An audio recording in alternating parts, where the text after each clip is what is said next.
டெஃபினன்ஸ் நிறுவனத்தினால் மக்கள் வஞ்சிக்கப்பட்டிருக்கின்றார்கள் பல்லாயிரக்கணக்கான கோடிகள் பணத்திற்கு. எனவே இவை ரகசியமாக செய்யப்பட்டது அல்ல, மத்திய வங்கியின் ஊடாகவே இவை செயல்பட்டன. ஒரு நாட்டில் இப்படி ஒரு நிறுவனத்தால் பணங்கள் சூறையாடப்படுமே ஆனால் அவை அனைத்தும் மத்திய வங்கியினால் கொடுக்கப்பட வேண்டியது அவசியம். காரணம், மத்திய வங்கியின் கீழ் இயங்கியவை இவை. எனவே இப்போது அரசாங்கம் தலைவர்கள் மாறலாம், அவர்களுடைய கொள்கைகள் மாறலாம், ஆனால் மக்கள் பாதிக்கப்பட்ட மக்களுடைய பிரச்சனைகள் ஒருபோதும் மாறுவதில்லை. ஆதலால் இந்த மக்களுடைய பிரச்சனைகளை இன்றைய ஜனாதிபதி ஏற்றுக்கொள்ள வேண்டும், ஏற்றுக்கொண்டு இதற்கு சரியான ஒரு தீர்ப்பு வழங்க வேண்டும். தமிழ் மக்களுக்காக போலியாக குரல் கொடுக்கும் தமிழ் பாராளுமன்ற உறுப்பினர்கள் இதில் இதுவரை கலந்து கொள்ளாதது மிக கேவலமாகவும் மனவேதனையாகவும் இருக்கின்றது. இதோ இந்த சகோதரர் வடக்கிலிருந்து வந்திருக்கின்றார். வடக்கிலே பல பாராளுமன்ற உறுப்பினர்கள் இருக்கின்றார்கள், அமைச்சர்கள் இருக்கின்றார்கள், கடந்த காலங்களில் இருந்தார்கள். ஒருவர் கருப்பு கோட் போட்டுக்கொண்டு அலைந்தார், சுமந்திரன். எனவே சுமந்திரன் போன்றோருக்கு போலியாக அரசியல் பேசவும் தேர்தலுக்காக இனவாதத்தை உண்டு பண்ணுபவர்கள் ஏன் இவ்வாறான நிகழ்வில் மக்கள் பாதிக்கப்பட்டவர்களுக்காக குரல் கொடுக்க முடியாதது பின்னணி என்ன? இதில் ஏதாவது இந்த நிறுவனத்தோடு டீல் இருக்கின்றதா? எனக்கு பேச முடியுமாக இருந்தால், சிதம்பரம் கருணாநிதியாக நான் கொழும்பிலிருந்து பேச முடியுமாக இருந்தால், ஏன் சுமந்திரன் போன்றோருக்கு ஜனாதிபதி சட்டத்தரணி என்று வர்ணித்துக் கொண்டிருப்பவர்களுக்கு இவ்வாறான நியாயமான பிரச்சனைகளுக்கு குரல் கொடுக்க முடியாததன் பின்னணி என்ன, மர்மம் என்ன என்று நாங்கள் சிந்திக்க வேண்டும். வடக்கில் உள்ள மக்களும் சிந்தியுங்கள்.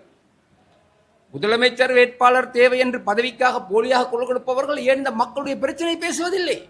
தன்னுடைய சகோதரர்கள், தன்னுடைய ரத்தம், தன்னுடைய மண்ணிலே வளர்ந்தவர்களுக்காக குரல் கொடுக்க முடியாத போலிகளை தயவு செய்து மக்கள் உங்களுக்கு தலைவனாக ஏற்றுக்கொள்ளாதீர்கள். இந்த பிரச்சனை தொடர்ச்சியாக போய்கொண்டிருக்கின்றது. சட்டத்தில் இருக்கும் சிறு சிறு ஓட்டைகளை இந்த நிறுவனம் பயன்படுத்தி பணங்களை கொடுப்பதில் தாமதப்படுத்திக் கொண்டிருக்கின்றார்கள். ஆகவே ஜனாதிபதி நேரடியாக இதில் தலையிட்டு இந்த மக்களுடைய பிரச்சனையை தீர்க்க வேண்டும், அல்லது இந்த ஒருபோதும் இது தீர்க்கப்பட மாட்டாது. கட்டடங்கள் பல இருக்கின்றன, இந்த கட்டடங்கள் விற்கப்பட்டு மக்களுக்கு பணம் கொடுக்க வேண்டும். அத்தோடு மக்கள் போட்ட பணம் என்னவானது, மக்கள் கொடுத்தார்கள் பணம், இந்த பணத்திற்கு என்னவானது என்பதற்காக ஒரு குழு அமைத்து, ஒரு விசாரணை குழு அமைத்து விசாரிக்கப்பட்டு அதில் தண்டிக்கப்பட வேண்டியவர்கள் யார் யாரோ அவர்கள் தண்டிக்கப்படல் வேண்டும். நீங்கள் கடந்த கால அரசாங்கத்திலே செய்த ஊழல்களுக்காக பல விசாரணைகள் நடைபெற்றுக் கொண்டிருக்கின்றன. எனவே அவை நிரூபிக்கப்படவில்லை. நிரூபிக்கப்பட்டால் தான் அவர்கள் குற்றவாளி. ஆனால் இது அப்படி அல்ல. இங்கே பணம் கொடுக்கப்பட்டிருக்கின்றது. மத்திய வங்கியிலே சகல விதமான அத்தாட்சியும் இருக்கின்றது. ஆகவே இந்த பணத்தை கட்டாயமாக மக்களுக்கு கொடுக்க வேண்டுமே தவிர இதில் 25% தான் தருவோம், 30% தான் தருவோம் என்று எந்த அரசாங்கத்துக்கும் எவருக்கும் சொல்வதற்கு உரிமை கிடையாது. இது மக்களுடைய சல்லி, மக்களுடைய பணம். நேர்மையாக சம்பாதித்து நெற்றி வேர்வை நிலத்தில் விழ பாடுபட்டு தொழில் செய்து உழைத்த பணங்கள் இவைகளை வாங்கிக் கொண்டு ஒரு நிறுவனம் ஏமாற்றுவதாக இருந்தால் அந்த நிறுவனத்திற்கும் அதற்கு சம்பந்தப்பட்டவர்களுக்கும் அரசாங்கம் கடுமையான தண்டனை கொடுக்கப்படல் வேண்டும். எனவே அரசாங்கத்திற்கோ அல்லது வேறு எவருக்குமோ கூற முடியாது பணம் கொடுக்க முடியாது என்று. காரணம், மத்திய வங்கியின் கீழ் இயங்கியது இவை. எனவே அவை அரசாங்கத்தின் கீழ் இயங்கிய நிறுவனங்களாகத்தான் நாங்கள் நம்புகின்றோம். இதை நம்பித்தான் மத்திய வங்கியின் கீழ் இருப்பதால் தான் மக்கள் பணம் கொடுத்தார்கள். நீங்கள் இந்த பாராளுமன்ற உறுப்பினர்கள் ஜனநாயகம் பேசி மக்களை ஏமாற்றுவது போல், மக்கள் நம்பி வாக்களித்தது போல் மத்திய வங்கியின் கீழ் இவை இயங்கப்படுவதால் இந்த மக்களும் அதை போல் அரசியலை போல் வாக்களிப்பதை போல் நம்பி பணத்தையும் கொடுத்து விட்டார்கள். இப்போது பணமும் இல்லை, வட்டியும் இல்லை. எனவே இது ஒரு தரம் கட்ட செயலாகவே நாம் பார்க்கின்றோம். சட்டத்திலே பல்லாயிரக்கணக்கான ஓட்டைகள் இருக்கலாம். இவைகளை நிறுவனங்கள் பயன்படுத்தி வெற்றி பெறுவதற்கான சந்தர்ப்பம் எதிர்பார்க்கின்றார்கள்.